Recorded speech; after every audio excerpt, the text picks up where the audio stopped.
Hello, my lovely student. This is Mansi. Welcome back to the channel. We are on the second question of exercise 9.1. The question says, a tree breaks due to storm and the broken part bends so that the top of the tree touches the ground, making an angle of 30 degree with it.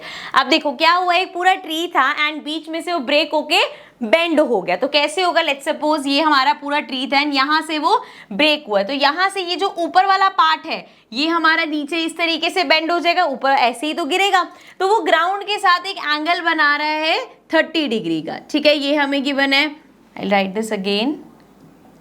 So 30 degree का एक angle बना रहा है and the distance between the foot of the tree to the point where the top touches the ground is 8 metre. अब foot of the, ये tree है, इसका foot कौन सा होगा, यहाँ पे टू द पॉइंट जहां पे ये इसका टॉप टच हो रहा है, इसका हमें डिस्टेंस दे रखा है 8 मीटर्स.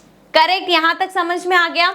आगे देखते हैं अब हमें करना क्या है. We have to find the height of the tree. अब ट्री की अगर आपको हाइट निकालनी है तो ट्री हमारा ओरिजिनली यहां से यहां तक है, तो हमें इस पूरे की हाइट निकालनी है. इसकी लेबलिंग कर लेते हैं, थोड़ा सा इजी हो जाएगा समझाना. So let's call this point A B, let's call this point C और ये डी पॉइंट नाम दे देते हैं. ठीक है, अब अगर मैं हाइट ऑफ ट्री की बात करूं, सो दी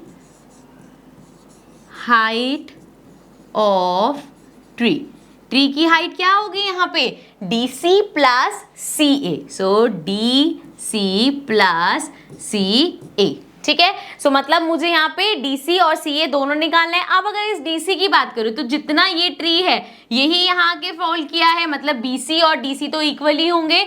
ये तो सिंपल सा है ना. ये दोनों क्यों इक्वल है भाई, यही तो बेंड होके नीचे गिरा तो उसकी हाइट तो सेम ही रहेगी. सो इन शॉर्ट मुझे ए सी और बी सी दोनों निकालने हैं. सो अगर ट्रायंगल में मेरे पास एक चीज है, अभी मेरे पास क्या है, बेस है, उसी के हेल्प से मैं परपेंडिकुलर भी निकाल लूंगी और हाइपोटेन्यूज भी निकाल लूंगी. अगेन सेम हमारी वही चीज रहेगी.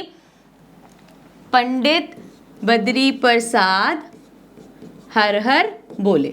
सो लेट्स सपोज पहले यहाँ पे मैं इसका परपेंडिकुलर निकालना चाह रही हूँ और मेरे पास बेस है, तो परपेंडिकुलर और बेस किस में आता है, टैन में. एंगल सेम रहेगा. So we have tan 30 degree हमारा इक्वल हो जाएगा किसके, परपेंडिकुलर अपॉन बेस के. परपेंडिकुलर क्या है, ए सी अपॉन में बेस क्या है, ए बी. ठीक है, वैल्यूज पुट करते हैं. tan 30 इज 1/√3 इक्वल्स टू ए सी हमारे पास क्या है, अच्छा फाइंड करना है हमें. ए बी हमें गिवन है 8 मीटर्स. सो ये इधर चला जाएगा, ये हो गया 8/√3. तो this is the value of A C. Also यहाँ से हम जब भी हमारे पास अपॉन में रूट की वैल्यू होगी उसको रैशनलाइज कर लेंगे. रैशनलाइज कैसे करते हैं, 8/√3 है तो उसको मल्टीप्लाई कर देंगे √3 से. तो ये हमारा हो जाएगा 8√3/3. तो this is the value of A C. ठीक है, सो अब ए सी हमारे पास आ गया है. दिस इज कितना हमने निकाला, 8√3/3. ठीक है, ए सी की वैल्यू आ गई. अभी हमें सिर्फ ए सी नहीं चाहिए, हमें डी सी भी चाहिए, मतलब बी सी की वैल्यू निकालेंगे. So again in triangle A B C, अब देखो बेस से अगर आप निकालना चाहो, बेस और हाइपोटेन्यूज किस में होती है, हमारे पास कॉस में. सो कॉस एंगल वही रहेगा 30 डिग्री का, कॉस 30 डिग्री. कॉस क्या होगा हमारा, बेस अपॉन हाइपोटेन्यूज. बेस क्या है, ए बी अपॉन में हाइपोटेन्यूज क्या है, बी सी. सो कॉस हमारा होता है √3/2 इक्वल्स टू ए बी हमें गिवन है 8, बी सी हमें निकालना है. सो यहाँ पे बी सी को इधर भेज देंगे, ये हमारा हो जाएगा 2 ऊपर चला जाएगा, 8 × 2 हो जाएगा और √3 नीचे आ जाएगा. 8 2 16 अपॉन में √3. अगेन यहाँ पे अपॉन में √3 है, रैशनलाइज कर दो, इंटू √3 अपॉन में इंटू √3, ये हो जाएगा 16√3 एंड अपॉन में आ जाएगा 3. क्लियर यहाँ तक. आई नो सेकंड क्वेश्चन के हिसाब से थोड़ा सा लेंथी जा रहा है बट इजी है क्वेश्चन. थोड़ा वो रूट वूट में आ गए तो लग रहा होगा मुश्किल है, बट इतना मुश्किल है नहीं. सो अब हमारे पास सी ए भी आ गया और बी सी आ गया, मतलब सी डी भी आ गया, दोनों आ गए. हाइट निकाल देंगे. सो अरे पीछे स्पेस नहीं है, यहाँ पे लिख लेते हैं, चलो इधर ही कंटिन्यू कर लेते हैं. हाइट हमारे पास आ जाएगी, प्लस करना है दोनों को.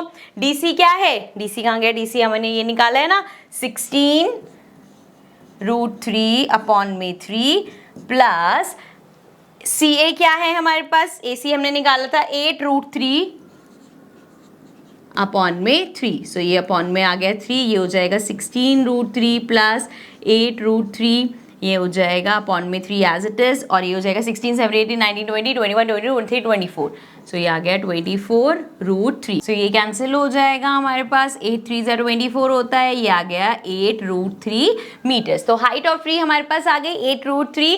सो this was our second question. अगर आपको थोड़ी सी भी इसमें कंफ्यूजन हो तो आप दोबारा से वीडियो को रिपीट पे देखना, क्वेश्चन समझ में आ जाएगा, डिफिकल्ट नहीं है, बस वो एकदम से √3 वगैरह आ गए, कैलकुलेशन से मुश्किल लग सकता है, बट वैसे क्वेश्चन डिफिकल्ट नहीं है। So now this was the second question, we'll move to the next question, but in the next video, so I will see you in the next video, till then take care and